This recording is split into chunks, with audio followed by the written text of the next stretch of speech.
Mais la santé, c'est important parce que la sécurité sociale, qui a été instituée par les ordonnances d'octobre 1945, reste pour le peuple français une des très grandes conquêtes de la libération.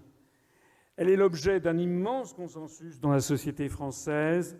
Cet immense consensus, en revanche, ne plaît pas aux forces privées, à toutes les assurances privées, à tous ceux qui, en fait, veulent faire de l'argent sur la maladie, tout simplement, des êtres humains. Eh bien, nous voulons défendre bec et ongles la sécurité sociale. Nous voulons confirmer solennellement le rôle de la sécurité sociale, préserver son avenir et mettre un terme aux campagnes constantes de dénigrement dont elle est l'objet.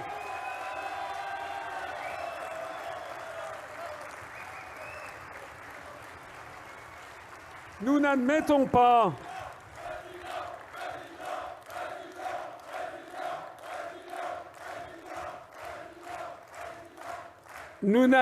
pas que l'Union européenne détruise à petit feu la sécurité sociale française constamment par des manœuvres constantes de dénigrement, en organisant une mise en concurrence des médecins dans ce cadre, en organisant le déficit chronique pour promouvoir les mutuelles privées avec ce sketch permanent du fameux déficit de la sécurité sociale qui est parfaitement organisé.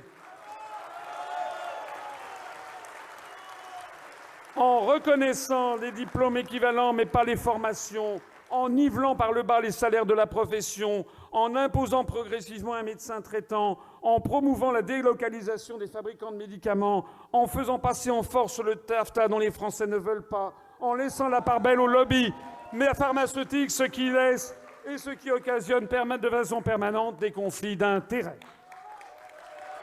Alors, nous ne pourrons appliquer toutes les mesures qui suivent qu'à une seule condition, sortir de l'Union européenne par l'article 50.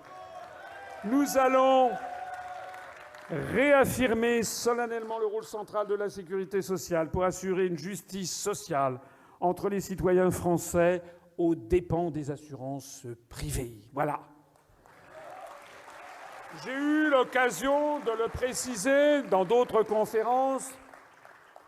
Je sais que sur une radio, on m'a brocardé déjà parce que je situe Capet et Saint-Louis. Voilà. Alors je me suis fait critiquer. On a trouvé ça un petit peu ridicule. Ils ne savent pas ce qu'ils font.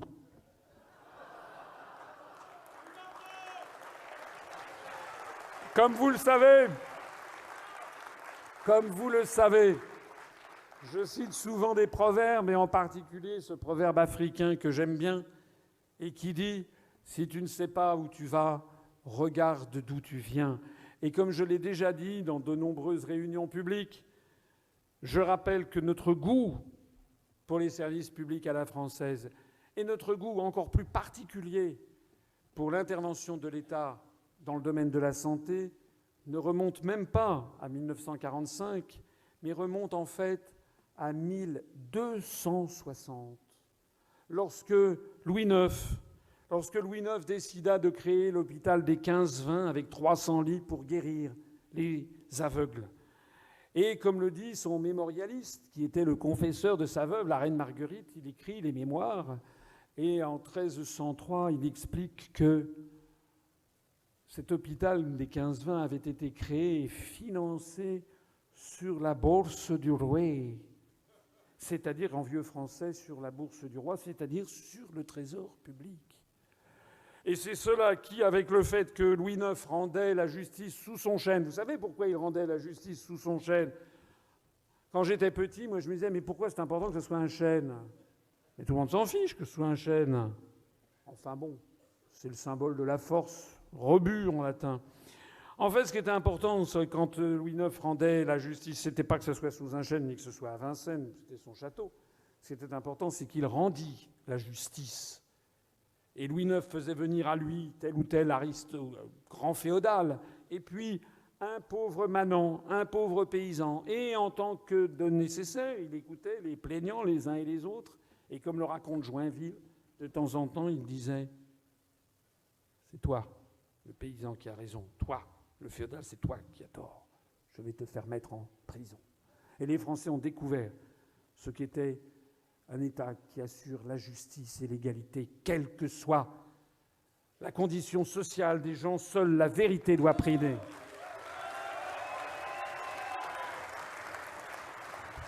Et c'est pour cela, c'est pour avoir posé les bases d'un État qui assure la justice sociale d'une part et l'égalité sociale entre les Français, notamment par des grands services publics à la française et notamment le service de santé. C'est justement pour cela que les Français, au milieu du Moyen Âge, au milieu du XIIIe siècle, éblouis par leur roi, quand il est mort en 1270, ont demandé et obtinrent, à peu près 27 ans après sa mort, je crois que c'est en 1297, sa canonisation, il devint Saint-Louis.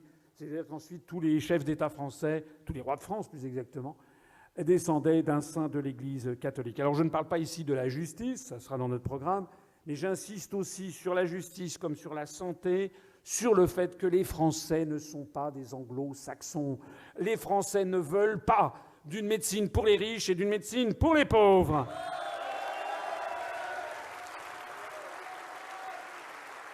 Les Français ne veulent pas d'une justice pour les riches et d'une justice pour les pauvres. Nous assurerons une prise en charge de la maladie à 100% par la sécurité sociale.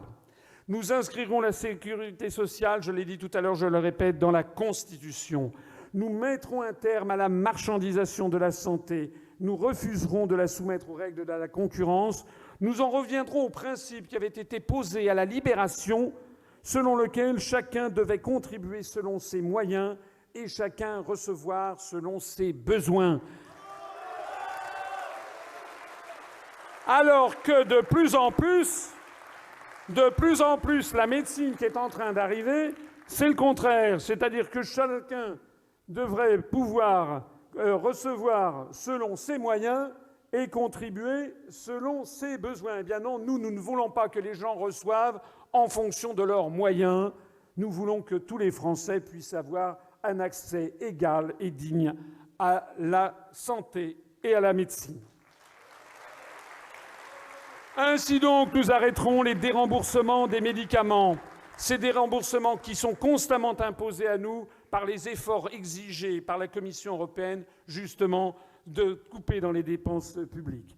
Nous assurerons, je l'avais déjà dit en 2012, j'y reviens, nous assurerons un meilleur remboursement des frais de santé pour tous les Français, notamment, parce que ça n'est pas un luxe, notamment les soins oculaires et les soins dentaires. Moi, je ne veux plus qu'il y ait des sans-dents.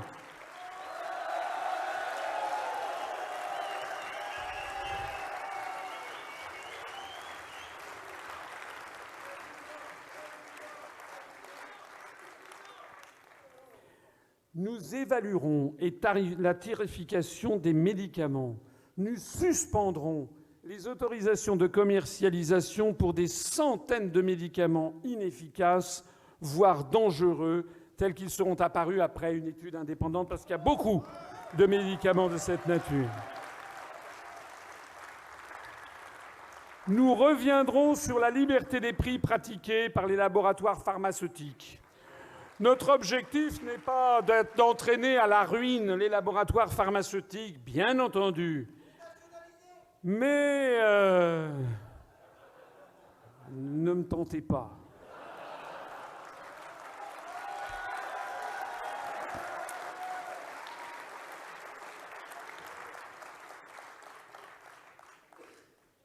Un laboratoire pharmaceutique doit dégager de l'argent, mener de la recherche, c'est vrai. Mais pas des profits colossaux, comme c'est parfois le cas. Et nous veillerons de ce point de vue-là, à assurer la juste rémunération. Nous étudierons de près l'influence des laboratoires sur les médecins. Nous réglementerons les relations entre les laboratoires, les médecins et les organismes de santé publique.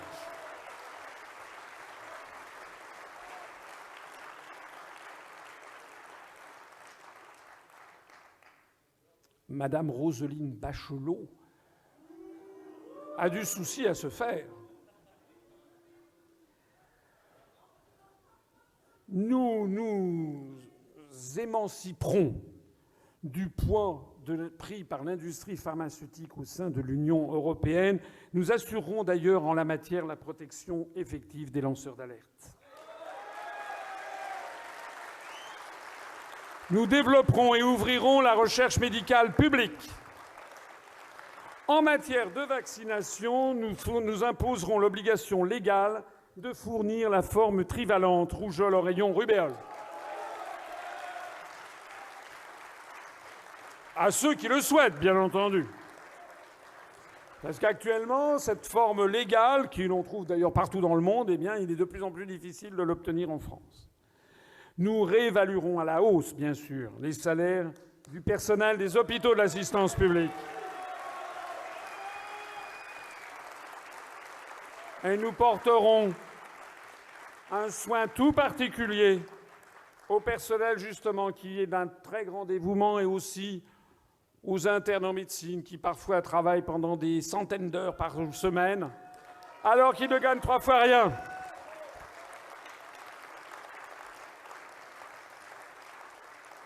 Et là, vous me permettrez d'ailleurs de faire une petite incidente, puisque c'est un petit problème familial. Ma fille est interne en médecine, en gynécologie obstétrique, et elle passe des dizaines et des dizaines et des dizaines d'heures par semaine à travailler. Et elle est dans un état d'exploitation invraisemblable quand elle gagne 3 francs 6 sous pour travailler peut-être 70 heures par semaine avec des responsabilités considérables. Ça n'est pas normal que des personnels en soient réduits à cette situation.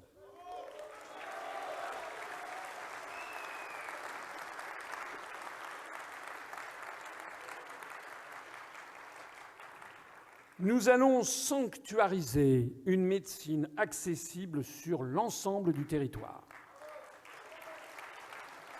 Nous allons mettre un coup d'arrêt au regroupement d'établissements et redonner l'indépendance à la médecine de ville comme en milieu hospitalier, en particulier la recherche au sein des CHU, en regroupant le nombre d'organismes de contrôle. Nous allons réexaminer, je ne dis pas qu'on va tout arrêter, parce que je suis quelqu'un de sérieux, de réaliste. Je connais aussi les contraintes budgétaires. Je ne vais pas me transformer en Père Noël, mais vous avez vu aussi toutes les économies qu'on va faire d'un autre côté. Nous allons réexaminer tous les projets actuellement en cours de fermeture d'hôpitaux et de maternités sur le territoire national. Dans certains cas, ça peut être justifié. Dans d'autres, non. Parce qu'il faut avoir un juste équilibre entre l'intérêt des patients, l'intérêt de la médecine et les coûts budgétaires. Il est possible que, dans certains cas, nous soyons amenés à arrêter définitivement les fermetures d'hôpitaux. Il y a certains hôpitaux locaux qui étaient parfois dangereux, c'est vrai, parce qu'ils n'avaient pas la taille nécessaire pour assurer une médecine de tout premier plan, c'est exact. Si vous n'avez pas un certain nombre d'actes commis par an, par exemple, dans telle ou telle spécialité chirurgicale, ça peut devenir dangereux. Donc il faut se méfier de tout simplisme en la matière, mais dans certains cas, il y a des hôpitaux qu'il n'est pas normal de fermer, puisque ça a aussi sa vocation d'aménagement du territoire.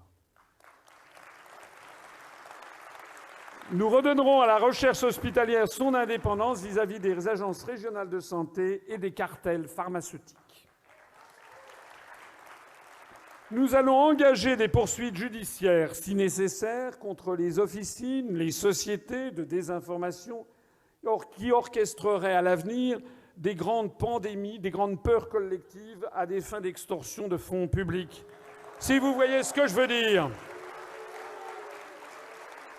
Quand on pense aux sommes phénoménales qui ont été dépensées en pure perte pour avoir le vaccin contre la grippe H1N1, etc., où je rappelle quand même que l'on a dépensé, je crois, le budget de l'INSERM, 1,750 milliard d'euros, pour acheter du Tamiflu qui n'a servi à rien, si ce n'est que d'agrandir les profits du laboratoire Roche et de celui qui possède la molécule, c'est-à-dire le laboratoire américain Gilead Sciences.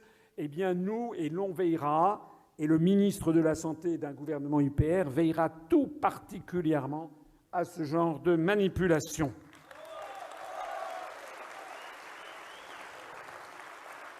Nous lancerons une politique publique de médecine douce et alternative, bien entendu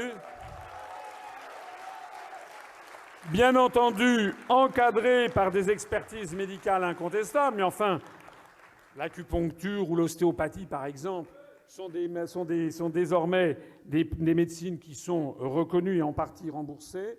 L'idée étant d'offrir, en tant que de besoin, une médecine moins uniquement dépendante des grands laboratoires privés ou pharmaceutiques. Et une médecine, d'ailleurs, plus douce et plus respectueuse de la volonté des patients. Encore une fois, encadrée par des expertises médicales. Il ne s'agit pas non plus d'accepter tout et n'importe quoi. Enfin, le 12e point, nous libérerons la santé de la mainmise des acteurs privés. Nous relancerons une politique publique de production des médicaments en France et nous favoriserons la recherche indépendante et publique.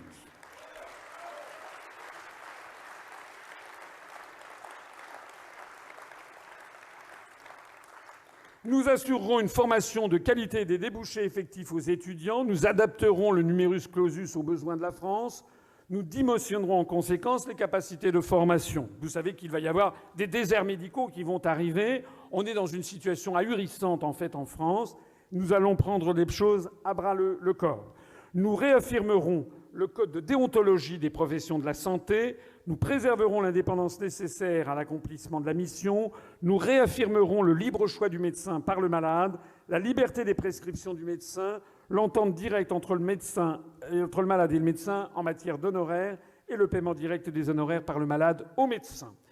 Nous allons garantir la confidentialité de la relation patient-médecin, le secret médical et la protection des données, puisque maintenant, avec de plus en plus d'assurances privées, c'est de plus en plus tout le secret médical qui risque de disparaître par l'intermédiaire justement de dossiers informatiques généralisés.